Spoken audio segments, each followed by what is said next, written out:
To show you how I make my fruit vinegar. It's going to be peaches. I've already washed these peaches and I'm gonna take the pulp off the seed and I am gonna put it right here in this mesh bag, and I will use this 1-gallon jar here to make my vinegar in.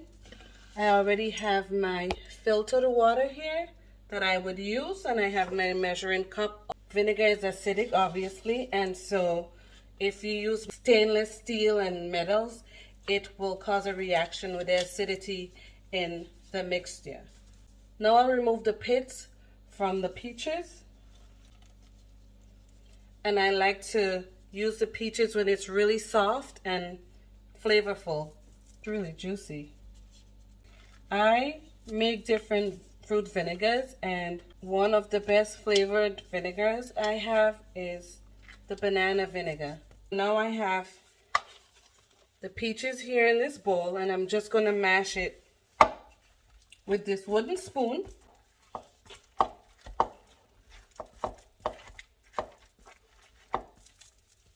And this is what it's going to look like. There's no water in here yet, just the juice from the peaches. Now I am going to put the mashed peaches into the jar via this mesh bag. I'll just do one of these.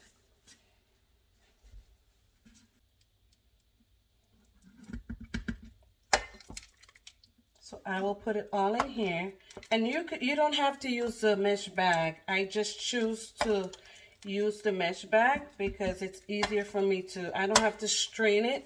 When it's all done, I just pull the bag out with the pulp in it. This is how I've found myself comfortable doing it. Okay, so now I will just close this off. Draw the string.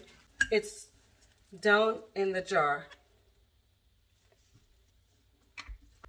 So this was 10 peaches in here. And now I am going to measure out my water in this measuring cup. And I am going to put just 8 cups of filtered water in this jar. Now, if you notice, I did not fill this all the way up because you need to leave room for fermentation.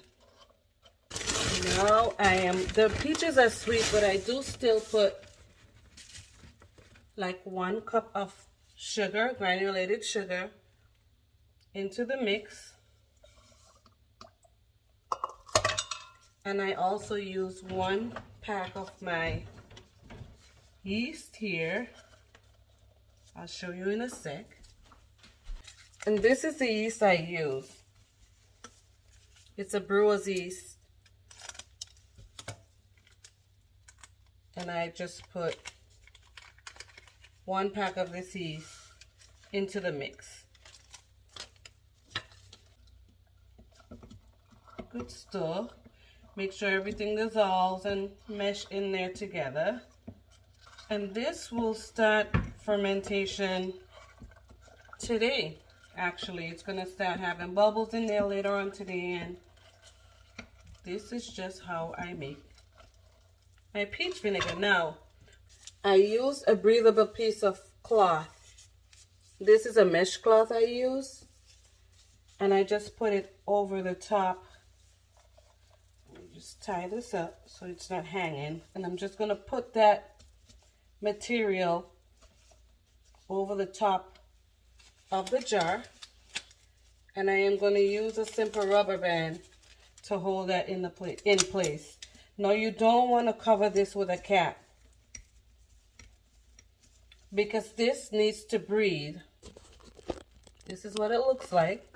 This needs to breathe because it's going to start fermentation, and we need that to make sure that we also keep it secured from particles getting in there and from fruit flies, because the fruit flies will find this and get in there.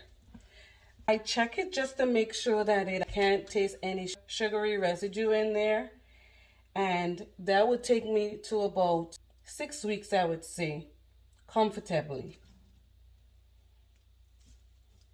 Now, while doing the vinegar, while making your vinegar, you would notice that there's a bacteria growing on the surface of your vinegar. And I'll show you right here.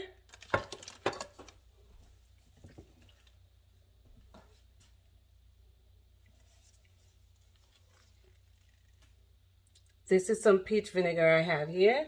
I'm not using a mesh bag in this one. And let me get... And this is the bacteria here. It's called a Scoby.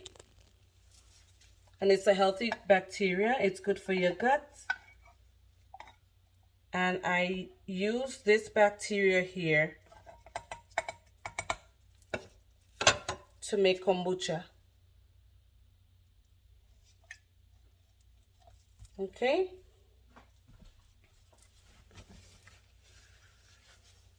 So just like that bacteria was sitting at the top of that jar,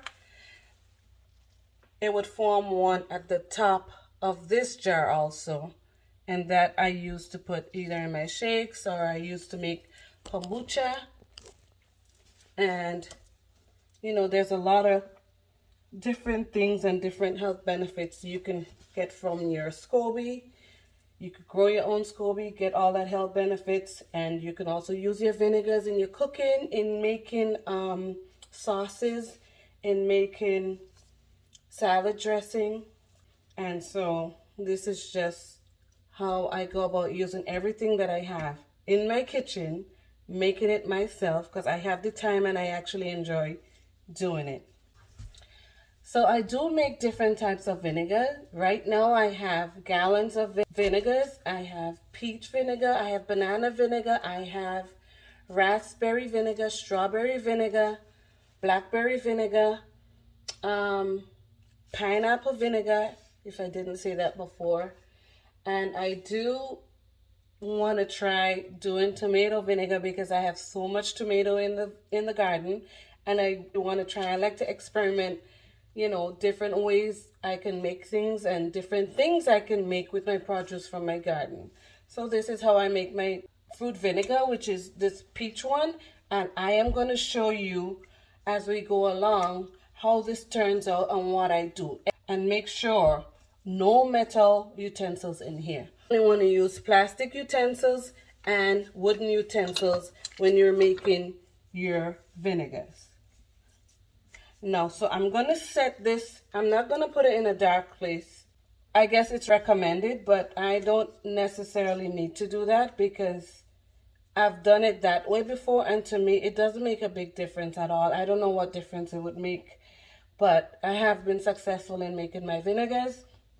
And I just leave it right here on the shelf in the kitchen. I have other vinegars there in the jars, if you can see in the bottom right there. Those are fruit vinegars that I have made.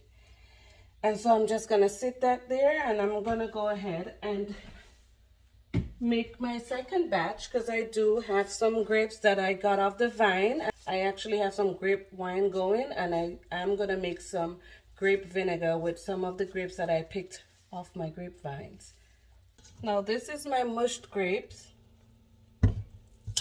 and I am just going to spoon it in or scoop it in to the jar. I am going to add the water in here. Give it a good stir. And this one I am not using a mesh bag.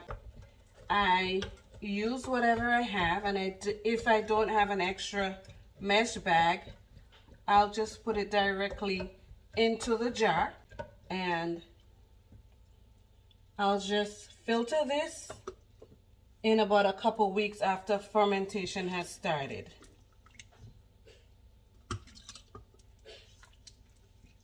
I want to make sure I leave enough room here so this can breathe. You want to make sure you monitor this because it's gonna burp. And when I say burp, I mean it's gonna ferment and there's gonna be air bubbles and bubbling going on in here, and it will overflow if you put it too high up in the jar.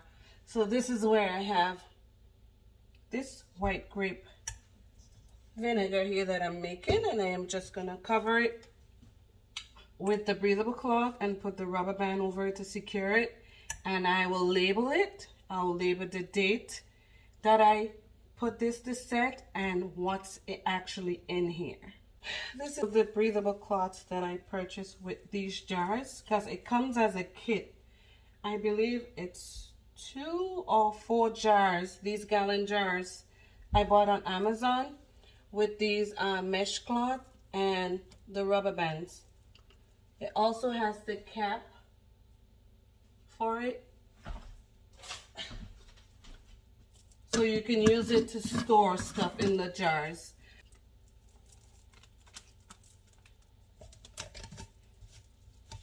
And so the bugs can't get in here and it can breathe.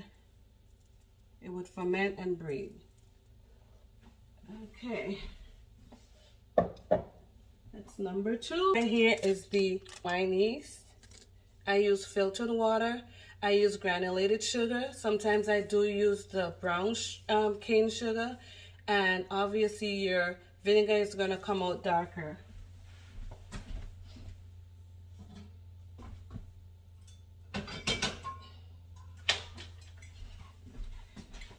This right here, I made it with brown sugar, and this is a pineapple vinegar I made earlier this year. This is a blackberry vinegar I made. And the blackberries, I got it from my garden. And I do also feed my vinegar, my fruit vinegar, to my chickens. I put it in the water to flavor it, so they drink it and they enjoy it. It's full of antioxidants. It's full of benefits for your gut health, and you know, that they enjoy the flavor of it. And here they are in their resting place, labeled.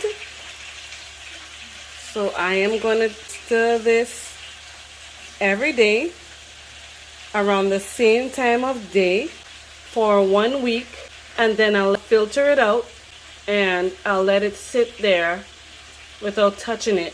By that time it should start growing the Scoby on the top, on the surface right here. And I'll let it stay there for 6 weeks, and then I should have my vinegar. But I'll keep you updated as I go along so you can see how I make my fruit vinegars. This is 1 day later, and you can see here there's bubbles, so it's active and it's fermenting. This is a peach one, and the grape one is also bubbling right there. And so I'm going to give it a good stir, and then I'll set it, let it continue to go through the fermentation process.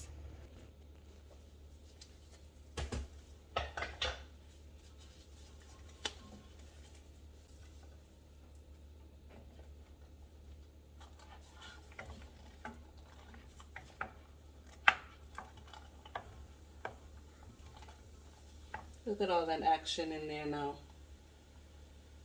Look at all those bubbles.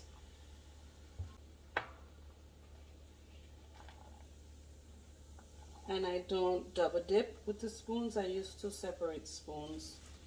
See how this got up to the top here? So if I didn't leave enough room here, this would all overflow. This one goes in here. I'm going to push all this down and give it a good stir.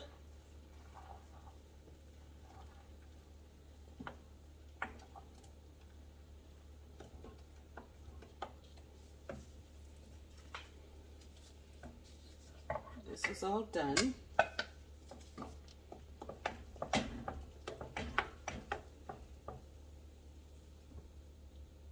This is also done. And I'm just going to cover them back. and let them continue to go through the process. I will be stirring this again tomorrow and for a few days after that.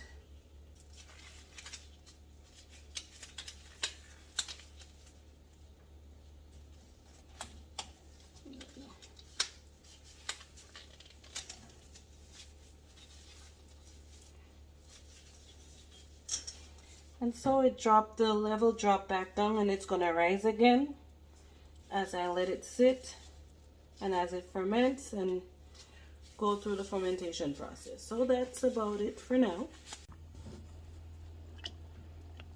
So this I am going to stir again, and this is the final time before I filter. It's already starting to smell like vinegar. And so I'm going to stir this second one.